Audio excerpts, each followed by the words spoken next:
How are you? And thanks for tuning into another video from The Open Author. My name is David B. Lyons, and today in the next 10 to 15 minutes I'm going to be teaching you how you can improve your ability to show, not tell, in your creative writing. So let's get straight to it.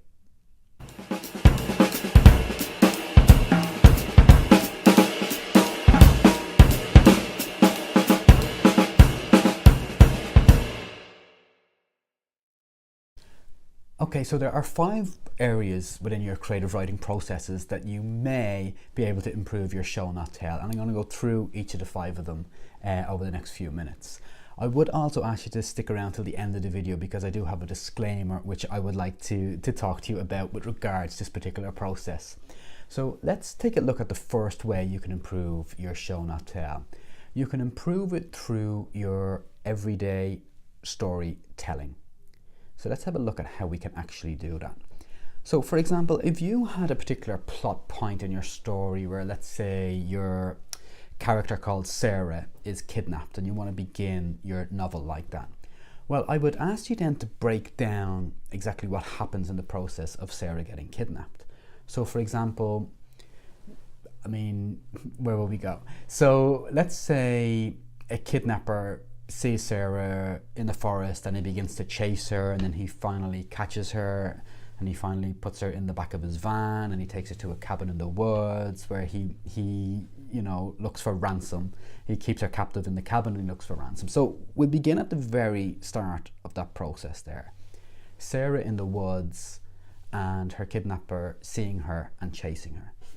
So rather than just saying Sarah was kidnapped, which is a tell, or the man chased her, which is also a tell, we would start to describe that in a showy sort of way. So let's have a look at that. So rather than saying, which is the tell, somebody ran after Sarah in the woods, we would write something a bit more descriptive, so we don't even necessarily have to be so obvious. So what if we wrote, Sarah's little legs sprinted as fast as they could.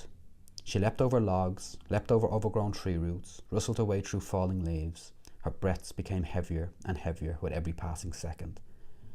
A pain began to flare up in her chest, but she wasn't stopping. No way. The man chasing her was way too scary.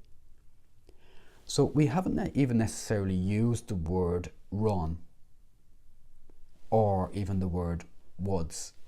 So we've turned a tell, somebody ran after Sarah in the woods, into a descriptive piece of writing that is not very obvious. So essentially what you're trying to do in show, not tell, or even as a creative writer, is to paint images inside the minds of a reader. And that's why we use show, not tell. Because if we were to just basically say Sarah was kidnapped or Sarah ran in the woods, it's just telling and you're not painting a picture. So you turn that tell, that plot point in your story that Sarah was being chased into the woods, into more descriptive writing. So show, not tell is the key attribute required in creative writing because it's the key attribute that paints an image inside your reader's mind. So that's how you show, not tell in your everyday storytelling. But there's many more areas that you can show over tell throughout your creative writing process. So let's have a look at the second way that you can improve your show, not tell, and that is through emotions or feelings. So this is how you sort of learn about show, not tell at workshops and in creative writing courses. It's normally through emotions and feelings. So rather than just telling your reader how a character is feeling, you would show them again through descriptive writing. So let's have a look at a particular example of that. So rather than writing, Bobby was excited as he opened the present, which is a very basic tell, so you're just telling how Bobby is feeling, you would show through descriptive writing. So you might write something like this. Bobby took the big box from Nanny, shook it a little, and then giggled. He stared up at his mum, then at Nanny, his eyes wide. They both offered him a little nod. Then he ripped at the red wrapping paper until he made out what was inside. A brand new remote control race car. A smile spread itself across his whole face. So we haven't even mentioned the word excited there, but we've painted Bobby's excitement through our showing, through our descriptive language. So rather than just telling what way somebody is feeling, you wouldn't just say Bobby was excited, because that's not particularly good storytelling, or it's not particularly creative writing, you would paint the picture of Bobby's excitement. So that's essentially what show, not tell is. And that's how we would show an emotion or a feeling rather than just telling it. So let's have a look at the third way you can improve your show, not tell. And that is through dialogue. So many amateur writers or students that I've worked with over the years get this wrong. They tend to tell some of their plot points through dialogue.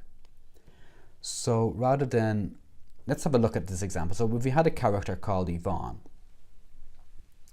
she might very obviously and very amateurishly, in terms of the creative writing process, use some dialogue like this.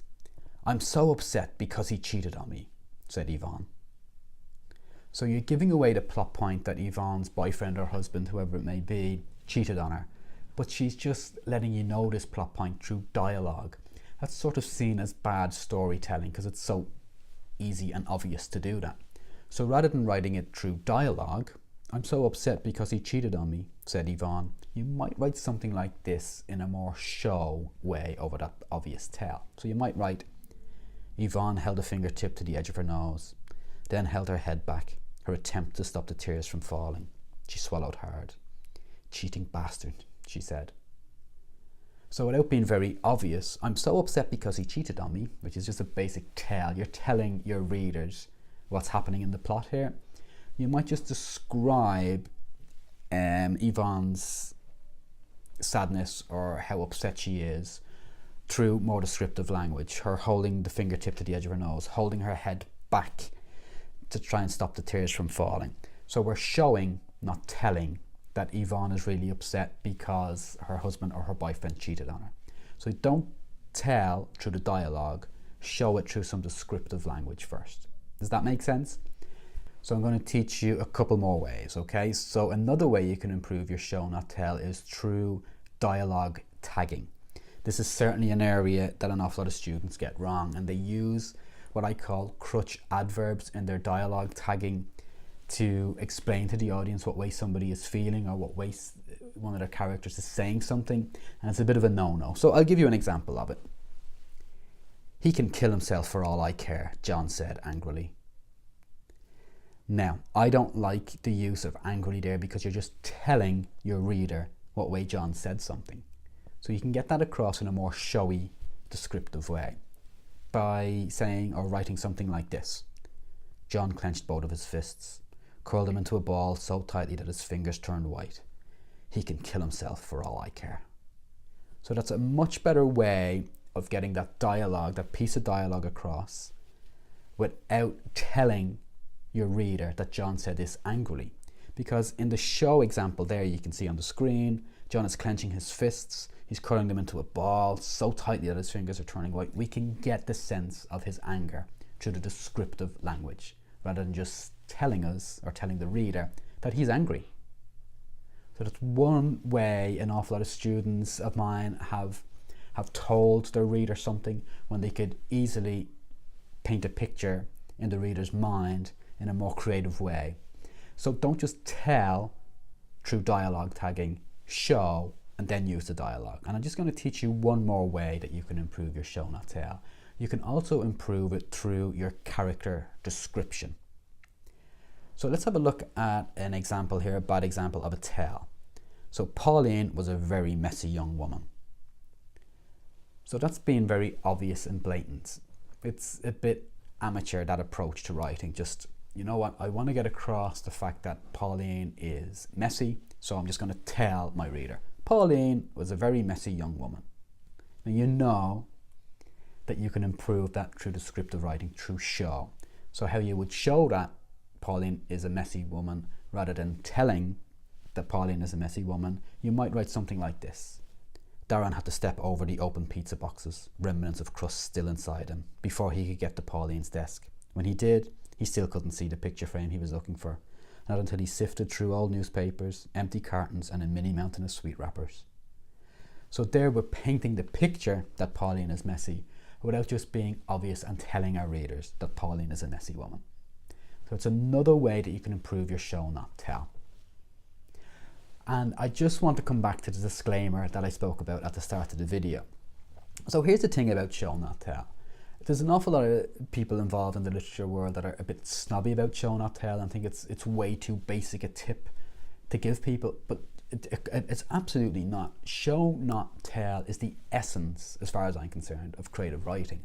And once students understand that show not tell is the ability to paint pictures inside the reader's mind, well then it really starts to twig for them what creative writing is all about. So I really urge you to improve your show not tell, or to practice with your show not tell. But here's a disclaimer. You don't want to show all the time, because if your entire writing is just show and descriptive infirmities to your reader, well then it's going to be a bit fluffy. So the real skill of being an author is to find your balance between show and tell.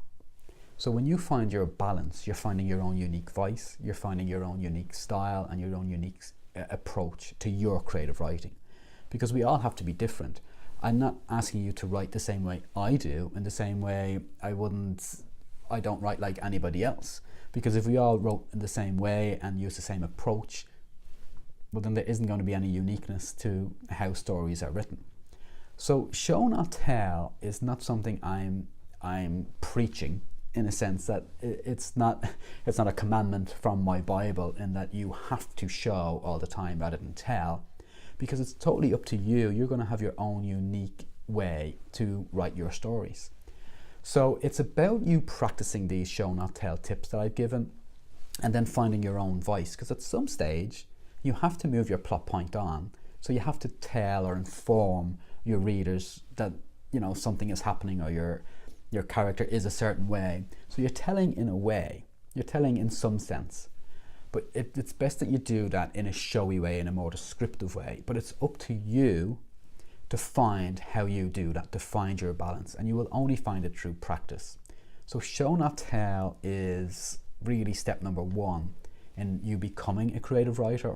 And the reason I like to go on about show not tell, and the reason I say it's the essential piece of advice to give when people are starting out to write a book, is because when you're conscious of show not tell, and I remind you and remind my students constantly, but when you're conscious of it, well then your writing instantly becomes better, because what it does is it stops you from just writing down the obvious tell that would be the first instinct you might have as a writer.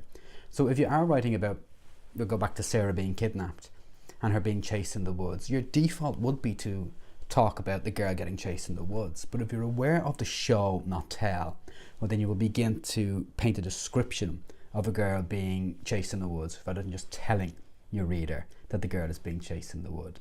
So if you keep it in your consciousness, show not tell, well then instantly your abilities rise. You become a creative writer because you are showing, not telling. You are describing events, not just telling them to a reader.